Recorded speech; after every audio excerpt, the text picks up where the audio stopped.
लोकेश और सोनिया एक दूसरे से बहुत प्यार करते थे। इनके घर वाले इनकी शादी को तैयार नहीं थे, इसलिए ये दोनों अपने अपने घर से भागकर नोएडा चले गए थे।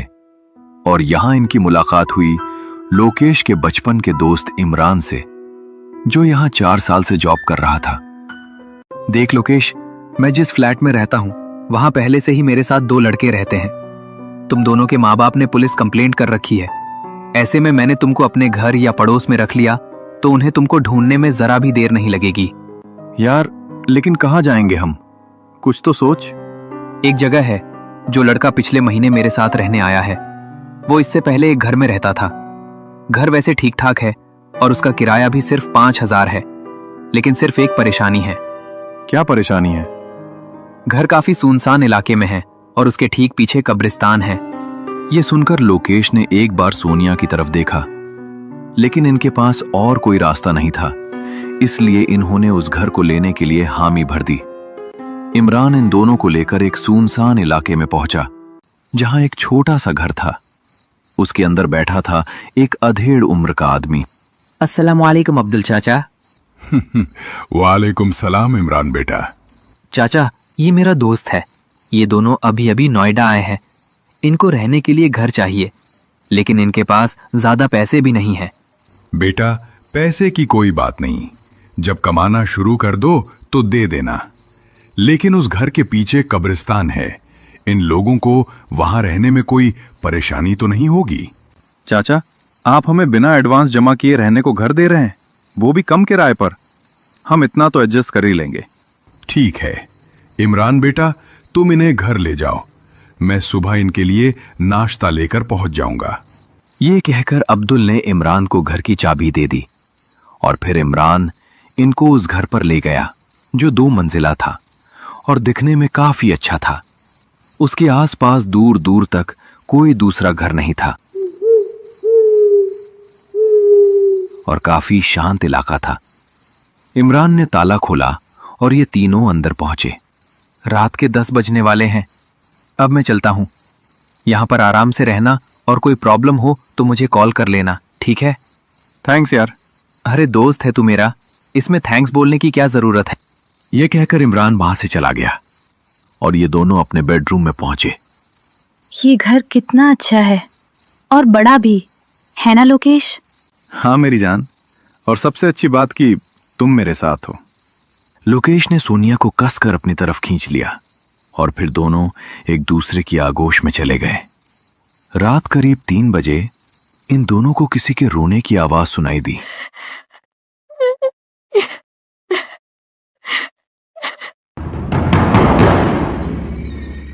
और इनकी आंख खुल गई। अरे, ये आवाज कहां से आ रही है? ये दोनों कमरे से बाहर निकले तो इनको महसूस हुआ कि आवाज छत पर से आ रही है। ये सीढ़ियों से होते हुए छत पर गए तो वहां कोई नहीं था, लेकिन आवाज अभी भी बराबर आ रही थी। इन्होंने घर के पीछे की तरफ नजर डाली तो इनकी हैरानी का ठिकाना नहीं रहा। इन्होंने देखा कि घर के ठीक पीछे एक बहुत बड़ा सा कब्रिस्तान है, जहां हजारों कब्रें हैं और ये रोने की आवाज भी वहीं से आ रही थी। अब समझ आया कि अब्दुल चाचा ऐसा क्यों पूछ रहे थे।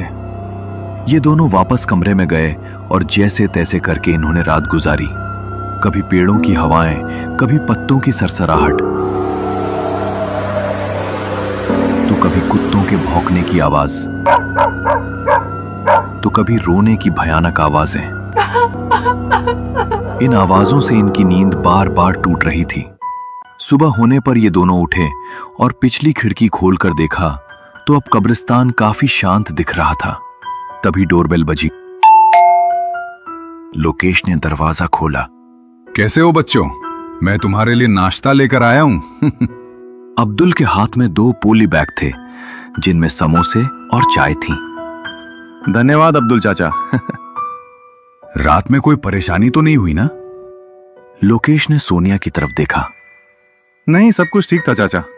इन दोनों ने ही अब्दुल चाचा को कुछ नहीं बताया। अब्दुल चाचा इनको नाश्ता देकर वहां से चले गए। चलो जान, मैं भी जॉब की तलाश में निकलता हूं, ठीक है? लोकेश ने अपने डॉक्यूमेंट लिए और घर से निकल गया। ये दोनों अब उस घर में आराम से रहने लगे। दिन में कई अर्थियां वहां आती और दफन होती, लेकिन एक कोना जो इनके घर के ठीक पीछे था, वहां कोई नहीं आता था। लोकेश, मैंने एक चीज नोटिस की है। इस कब्रिस्तान में, इस इलाके में कोई नहीं आता, और ये कब्र भी बाकी कब्रों से बहुत बड़ी है, जैसे मरने वाले की हाइट 7 फीट हो। अरे हमें क्या लेना इससे डार्लिंग, मरने वाला मर गया, ये इन लोगों का अपना मामला है। सही कह रहे हो। उस रात करीब 2 बजे सोनिया को कब्रिस्तान का गेट खुलने की आवाज सुनाई दी, और फिर किसी के कदमों की आहट सुनाई दी। वो उठी और उसने कब्रिस्तान की तरफ खुलने वाली खिड़की को खोलकर देखा। अरे, इस समय कौन हो सकता है? सोनिया ने देखा कि कब्रिस्तान के अंदर किसी की चहलकदमी हो रही है। इस समय कब्रिस्तान बहुत ही शांत नजर आ रहा था। दूर दूर तक कब्रें, कुछ पेड़ और ठंडी जमीन। इस समय वहां कोई परिंदा भी पर मारने वाला नहीं था। ऐसे में एक आदमी धीमे कदमों से आगे बढ़ रहा था। उसके हाथ कुछ था जो कि काले कपड़े से ढका हुआ था। सोनिया उसे गौर से देख रही थी। वो उसी बड़ी सी कब्र के पास आकर रुका जहां कोई नहीं आता था। उस कब्र के सिरहाने एक छोटा सा गड्ढा बना था। उसने कपड़ा हटाया। उसके हाथ में एक काला मुर्गा था, जिसकी गर्दन पूरी तरह से लाल थी, जैसे उसकी गर्दन को लाल रंग से रंगा गया हो। ये कौन है? उस आदमी ने कब्र के सिरहाने बने उस गड्ढे के अंदर वो मुर्गा डाल दिया और फिर हाथ जोड़कर मन ही मन कुछ बोलने लगा। सोनिया उसे बड़ी गौर से देख रही थी। कुछ देर बाद उस मुर्गे की दर्दनाक चीख कब्रिस्तान में गूंज गई, जिसे सुनकर वो आदमी मुस्कुराया और फिर बिजली की रफ्तार से वहां से चला गया। सोनिया वापस कमरे में गई और फिर लोकेश से चिपक कर लेट गई। दूसरी तरफ वो आदमी कुछ देर बाद अपने घर पर पहुंच गया था। अब मेरी ख्वाहिश पूरी होगी। अब उस विजय को पता चलेगा कि मुझसे पंगा लेकर उसने अपनी जिंदगी की सबसे बड़ी गलती की है। अगली सुबह वो आदमी ऑफिस पहुंचा। अरे वाह रोशन, आ गया तू। लगता है आज तुझे अच्छी डांट पड़ने वाली है। आज मुझे नहीं, आज उस विजय को डांट पड़ेगी। तभी अंदर से बॉस के चिल्लाने की आवाज आई। ये क्या किया तुमने? तुमको आज फाइल कंप्लीट करनी थी और अब कह रहे हो फाइल जल गई? सर मैं सच कह रहा हूँ। आज सुबह ना जाने कैसे फाइल में आग लग गई, सारे डॉक्यूमेंट भी जल गए और लैपटॉप से भी फाइल डिलीट हो गई। बॉस ये सुनकर आग बबूला हो गया। तभी रोशन कैबिन में पहुंचा। सर आप फिक्र मत कीजिए, मैं वो फाइल कल तक आपको बनाकर दे दूंगा। आप डिटेल्स मुझे दे दीजिए। तुमको पता भी है क्या कह रहे हो? जी सर, मुझे पता है। आप मुझे डिटेल्स दे दीजिए, मैं सारी फाइल कल तक आपको बनाकर दे दूंगा। बॉस ने रोशन को डिटेल्स दे दी और फिर उसने उसी समय फाइल पर काम शुरू कर दिया। इस तरफ सोनिया घर पर अकेली थी और बार बार उसी कब्र को देख रही थी। उस गड्ढे के अंदर जो मुर्गा उस आदमी ने डाला था, आखिर वो कहाँ गया होगा? वो घर से निकली और कब्रिस्तान की तरफ बढ़ ही रही थी कि उसको अब्दुल चाचा सामने से आते हुए नजर आए। अरे बेटी, कहाँ जा रही हो? कब्रिस्तान में औरतें नहीं जाती। अब्दुल चाचा, कल रात मैंने एक बहुत ही अजीब दृश्य देखा। क्या देखा बेटी? सोनिया ने अब्दुल चाचा को सब कुछ बताया, जिसे सुनकर अब्दुल चाचा के चेहरे का रंग उड़ गया। बेटा, आगे से जब भी तुमको कोई वहां नजर आए तो उसे देखना नहीं, खिड़की बंद कर लेना। लेकिन चाचा, ऐसा क्यों? जो कुछ भी मैंने देखा उसका मतलब क्या था? एटलीस्ट मुझे ये तो बताइए। बेटी, उस कब्र के अंदर एक पिशाच दफन है और उसके सिरहाने पर जो गड्ढा है उसके वहां होने की एक खास वजह है। लोग उस पिशाच से अपनी ख्वाहिश मांगते हैं। कहते हैं अगर कोई इंसान एक काले मुर्गे की गर्दन को अपने खून से रन दे और उस मुर्गे को उस गड्ढे के अंदर डाल दे तो वो मुर्गा उस पिशाच तक पहुंच जाता है। उसके बाद वो इंसान अपनी ख्वाहिश मांग सकता है और फिर जब मुर्गे की चींख सुनाई दे तो इसका मतलब है कि पिशाच ने उसकी ख्वाहिश सुन ली है और फिर अगले 10 दिनों के अंदर उसकी ख्वाहिश पूरी हो जाती है। ये सुनकर सोनिया को बहुत हैरानी हुई। इस तरफ रोशन भी अपने घर पहुंचा और अपने काम में लग गया। उसे ये देखकर खुद यकीन नहीं हुआ कि जिस फाइल को विजय ने 15 दिन में तैयार की थी उसने 1 घंटे में उसे तैयार कर लिया। इस तरफ लोकेश घर पहुंचा तो वो बहुत उदास था। क्या हुआ लोकेश? नौकरी नहीं मिली, कहीं भी कोई पोस्ट खाली नहीं है और जो है वो बहुत ही कम पैसे दे रहे हैं। ये सुनकर सोनिया को बहुत बुरा लगा। उधर अगली सुबह रोशन ऑफिस पहुंचा और उसने बॉस को फाइल थमा दी, जिसे देखकर उसके बॉस बहुत खुश हुए। आज से विजय की पोस्ट पर तुम हो। मैं तुम्हारा प्रमोशन और विजय का मैं डिमोशन करता हूं। रोशन की खुशी का ठिकाना नहीं था। सभी स्टाफ उसके अंदर आए इस बदलाव से हैरान थे। इस तरफ लोकेश घर पर पहुंचा तो अब भी उसका मुंह लटका हुआ था। सोनिया यार, आज भी जॉब नहीं मिली। ये सुनकर सोनिया को बहुत दुख हुआ। दूसरी तरफ रात में ही एक आदमी बाइक पर सवार रोड से गुजर रहा था। रास्ता काफी सुनसान था और रोड पर उसके अलावा कोई नहीं था। सड़क के किनारे लगे एक पेड़ पर कोई बैठा हुआ था। वो जैसे ही उस पेड़ के करीब पहुंचा तो उस पर बैठा शख्स उस बाइक वाले आदमी पर झपटा। वो शख्स कोई और नहीं बल्कि रोशन ही था, लेकिन इस समय वो बहुत भयानक दिख रहा था। उसका जबड़ा भेड़िए के जैसा था, खूंखार पंजे, उसकी आंखें भी लाल लाल चमक रही थीं। उसे देखकर उस आदमी की आंखों में खौफ उतर आया। रोशन ने अपना मुंह फाड़ा और उस आदमी की गर्दन में अपने दांत गाड़ दिए। वो आदमी ऐसे तड़पने लगा जैसे उसे बिजली का झटका लगा हो। उसके बाद वो शांत हो गया। रोशन ने आसमान की तरफ देखा और फिर जोरों से गुर्राया। इस तरफ सोनिया को नींद नहीं आ रही थी। लोकेश को जॉब नहीं मिल रही, अब हम लोग कैसे रहेंगे? हमारी शादी, बच्चे, अपना घर, मेरे सारे सपने जिनके भरोसे मैंने मेरे माँ बाप को छोड़ा, वो सब कैसे पूरे होंगे? कब्रिस्तान में खामोशी छाई हुई थी। तकरीबन 4 बजे के समय किसी ने गेट खोला और फिर आगे बढ़ने लगा। ये लड़की सोनिया ही थी। उसके हाथ में एक काला मुर्गा था जिसकी गर्दन पूरी तरह से लाल थी। वो उस कब्र के पास जाकर रुकी और फिर उसने मुर्गे को उस कब्र के सिरहाने बने गड्ढे में डाल दिया और फिर मुंह ही मुंह में कुछ बुदबुदाने लगी। मैं चाहती हूँ कि मेरे जीवन साथी मेरे लोकेश की अच्छी जगह नौकरी लग जाए और हम लोग बहुत पैसे वाले हो जाएं, बहुत पैसे वाले। इतना कहते ही कब्र के अंदर से मुर्गे की चींख सुनाई दी, जिसे सुनकर सोनिया तेज रफ्तार के साथ अपने घर वापस पहुंची। अगली सुबह उसकी आंख खुली तो लोकेश उसकी बराबर में ही बैठा मोबाइल में कुछ देख रहा था। अरे लोकेश, आज तो मुझसे पहले उठ गए। हाँ जान। मुझे यकीन नहीं होता कि ये मेरे साथ हुआ है। क्या हुआ है लोकेश?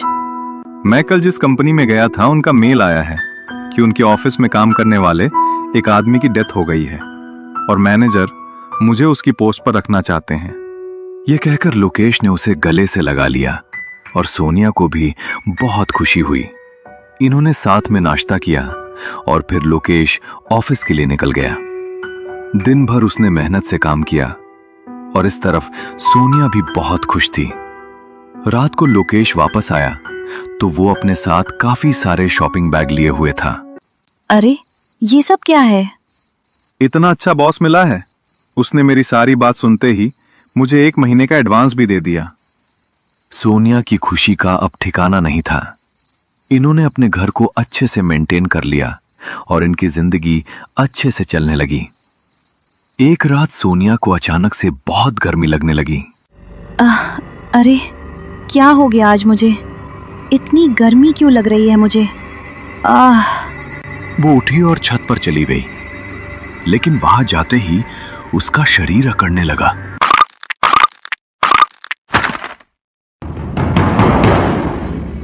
उसके नाखून लंबे हो गए, आंखें लाल लाल चमकने लगी, उसके दांत भी भेड़िए जैसे हो गए और वो एक पिशाचनी बन गई।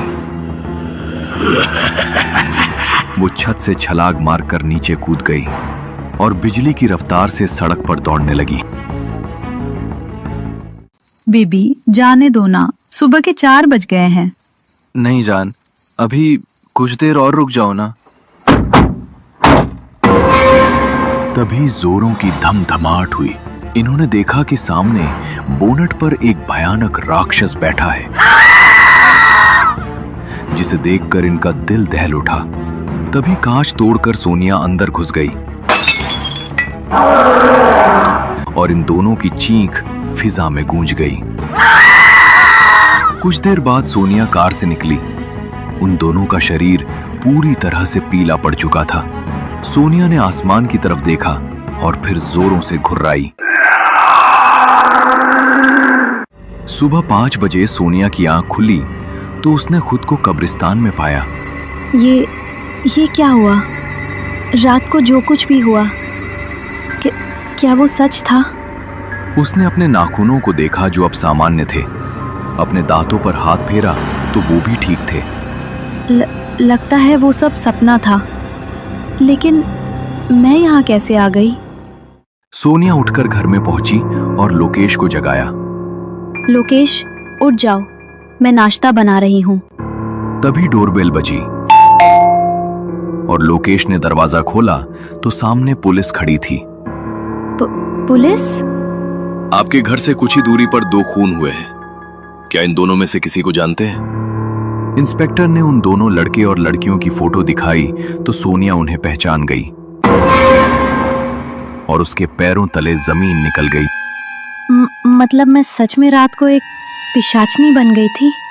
जी नहीं, हम इनको नहीं जानते। हम अभी यहाँ नए आए हैं। इंस्पेक्टर वहां से चला जाता है। लोकेश तैयार होकर फिर से काम पर चला गया। रात को वापस आया और दोनों ने एक खूबसूरत रात गुजारी। और 4 बजते ही सोनिया फिर से पिशाचनी बनी और फिर से अपने शिकार की तलाश में निकल गई। अब इसी तरह वो रोजाना पिशाचनी बनकर लोगों का खून पी रही थी।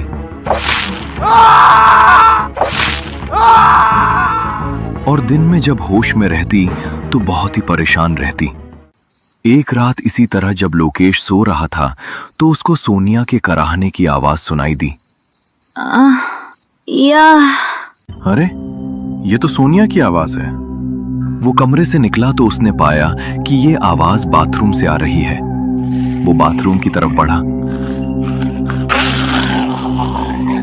उसने दरवाजा खोलना चाहा, लेकिन वो अंदर से बंद था। सोनिया, दरवाजा खोलो। Are you okay? अंदर से अभी भी सोनिया के कराहने की आवाजें आ रही थी। लोकेश ने अब व्यू होल से झांक कर देखा तो उसकी आंखें खौफ से फटी रह गईं। उसने देखा कि सोनिया का शरीर बुरी तरह से अकड़ रहा है। उसकी आंखों का रंग बदल रहा है, उसके नाखून लंबे हो गए हैं और उसके दांत भी भेड़िए के जैसे खूंखार हो गए हैं। वो उल्टे पैरों से पीछे हो गया। सोनिया दरवाजा तोड़ते हुए बिजली की रफ्तार से बाहर निकली और घर से बाहर भाग गई। लोकेश को अब कुछ समझ नहीं आ रहा था। वो जहां था वहीं जमीन पर बैठा रह गया। इसी तरह सुबह हो गई। जैसे ही सूरज निकला तो उसको सामने से सोनिया आती हुई नजर आई। उसकी आंखों में आंसू थे और चेहरे पर परेशानी दिख रही थी। सोनिया, कल रात वो सब क्या था? सोनिया ने एक लंबी सांस भरी। लोकेश, जब तुम्हारी कहीं भी नौकरी नहीं लग रही थी उस समय मुझे अब्दुल चाचा ने एक राज बताया था। सोनिया ने कब्रिस्तान की उस रात से लेकर इच्छा मांगने तक की पूरी बात लोकेश को बता डाली, जिसे सुनकर लोकेश बहुत हैरान हुआ। तुमको एक बार मुझसे बात तो करनी चाहिए थी, ये क्या कर दिया तुमने? मैं तुमको परेशान नहीं देख सकती थी। डर था कि कहीं हम दोनों को हमारे घर वालों ने ढूंढ लिया तो हमारा क्या होगा। यह सुनकर लोकेश ने कुछ सोचा और फिर बोला, तुम यहीं रुको, मैं अब्दुल चाचा को बुला कर लाता हूं। लोकेश उसी समय अब्दुल चाचा के घर पहुंचा और उन्हें सब कुछ बताया। या अल्लाह, वो पिशाच तो एक शैतान है। उसने शैतान से सौदा किया। अब्दुल चाचा, मेरी बीवी को बचा लीजिए। वो कब्र ख्वाहिश पूरी करती है, ये तो मुझे मालूम था, लेकिन जिसकी ख्वाहिश पूरी होती है वो पिशाच बन जाता है, ये बात मुझे पता नहीं थी। तो अब क्या होगा चाचा? मैं मौलवी साहब को साथ ले लेता हूं, हो सकता है वो हमारी इसमें कुछ मदद कर सके। अब्दुल चाचा ने अपने घर के करीब दरगाह पर रहने वाले एक मौलवी साहब को साथ लिया और मौलवी साहब इन सभी के साथ कब्रिस्तान पहुंचे और उसके बाद उन्होंने कब्र के सिरहाने खड़े होकर कुछ आयतें पढ़ीं। उसके बाद उन्होंने आंख खोली। वो पिशाच लोगों को छल रहा है। वो उनकी ख्वाहिश पूरी करने से पहले उनके खून का स्वाद चखता है। जो ख्वाहिश पूरी करने वाला इंसान मुर्गे की गर्दन पर लगाकर खुद उस तक पहुंचता है और पिशाच खून चख ले, तो इसका ये मतलब है कि वो अपने बिना पैर वाले शरीर को छोड़कर हर रात उस इंसान के अंदर आ सकता है और अपनी खून की प्यास बुझाकर फिर से अपने शरीर में आ जाएगा। और जब तक कोई दूसरा इंसान ख्वाहिश नहीं करता, तब तक उसका कब्जा उसी इंसान के शरीर पर रहेगा। हे भगवान, मौलवी जी, हम इसे मार नहीं सकते क्या? अगर तुमने उसके शरीर में दिन में आग लगा दी तो इससे कुछ नहीं होगा। वो सोनिया के शरीर पर ही अपना हक जमाएगा। अगर उसे मारना है तो जिस समय वो सोनिया के शरीर में होगा तभी सोनिया पर चांदी के खंजर से हमला करना पड़ेगा। नहीं मौलवी साहब, मैं मेरी सोनिया को कैसे मार सकता हूं? तो फिर हमें इंतजार करना होगा कि कोई दूसरा आदमी आए और अपनी ख्वाहिश मांगे। रात के करीब 3 बजे लोकेश अपने हाथ में मुर्गा लिए कब्रिस्तान पहुंचा। उसने मुर्गे को गड्ढे में डाला और फिर अपनी ख्वाहिश मांगी। उसके बाद वो आकर सोनिया के पास बैठ गया। ये तुमने ठीक नहीं किया लोकेश, अब तुम पिशाच बन जाओगे। कोई बात नहीं। उसके बाद ये दोनों सो गए। अगली सुबह लोकेश काम पर चला गया, लेकिन उसका मन बहुत अशांत था। रात को खाना खाने के बाद उसने सोनिया के पानी में कुछ मिला दिया, जिसे पीते ही सोनिया को नींद आ गई और लोकेश ने उसे सोफे पर ही लिटा दिया। उसके बाद वो कब्रिस्तान में पहुंचा, जहां पर मौलवी साहब और अब्दुल चाचा पहले ही मौजूद थे और उन्होंने पिशाच की कब्र खोदकर उसका शरीर भी बाहर निकाल लिया था। हमने इस कब्र को खोद दिया है, लेकिन तुम सच में ये करना चाहते हो? हाँ, मैं अपने आप को दरिंदा बनकर लोगों की जान लेते हुए नहीं देख पाऊंगा। जैसे ही मेरे अंदर वो शैतान आएगा तो आप मेरे ऊपर चांदी के खंजर से हमला करके मुझे खत्म कर देना। ये सभी अब लोकेश के पिशाच बनने का इंतजार कर रहे थे और अंदर सोनिया बेहोश थी, क्योंकि लोकेश ने उसे नींद की गोली दी थी। करीब 1 बजे लोकेश के शरीर में अकड़न होने लगी। वो जमीन पर गिरकर तड़पने लगा और देखते ही देखते वो पिशाच बन गया। वो मौलवी साहब और अब्दुल चाचा की तरफ देखकर गुर्राया। उसने अब्दुल चाचा पर हमला बोल दिया, लेकिन तभी मौलवी जी ने उसके हाथ पर चांदी के चाकू से हमला किया, जिसे लगते ही लोकेश बुरी तरह चीखने चिल्लाने लगा, आह, धोखेबाज। इस तरफ सोनिया को भी अब होश आ गया था। वो उठी और बाहर निकलकर कब्रिस्तान में पहुंची। लोकेश! लोकेश जमीन पर पड़ा तड़प रहा था। सोनिया ने उसे थाम लिया और आंसू बहाने लगी। लोकेश, ये तुमने क्या किया लोकेश? इसको मारने का एक यही तरीका है, और कुछ नहीं।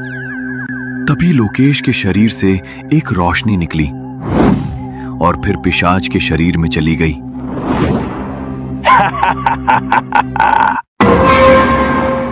मुझे कोई नहीं मार सकता, कोई नहीं।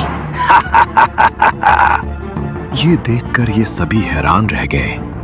लेकिन तभी लोकेश हिम्मत करके उठा और उसने मौलवी साहब से चाकू छीनकर पिशाच के सीने में दे मारा। पिशाच के शरीर में जलन होने लगी थी। लोकेश का शरीर जख्मी था, इसलिए वो वापस उसके शरीर में भी नहीं जा सकता था। देखते ही देखते उसका शरीर जल गया और पूरी तरह से राख बन गया। लोकेश, ये सब क्या था? पिशाच को तभी मारा जा सकता था जब वो किसी इंसान के शरीर में हो, लेकिन एक विधि और थी। अगर वो इंसान जख्मी हो जाए और पिशाच अपनी मर्जी से उसका शरीर छोड़ दे, तो पिशाच को कुछ देर के लिए अपने अधूरे शरीर में आना पड़ेगा, तभी उस पर हमला करके उसे मारा जा सकता था। वो ही हमारा प्लान था। लेकिन तुम होती तो तुम कभी भी मुझ पर इन लोगों को हमला नहीं करने देती, इसीलिए तुमको बेहोश किया था। ये सुनकर सोनिया ने लोकेश को कसकर गले लगा लिया। उसके बाद मौत का ये सिलसिला खत्म हो गया। लेकिन इन दोनों को हमेशा याद रहेगी कब्रिस्तान की वो रात और अपनी वो आखिरी ख्वाहिश।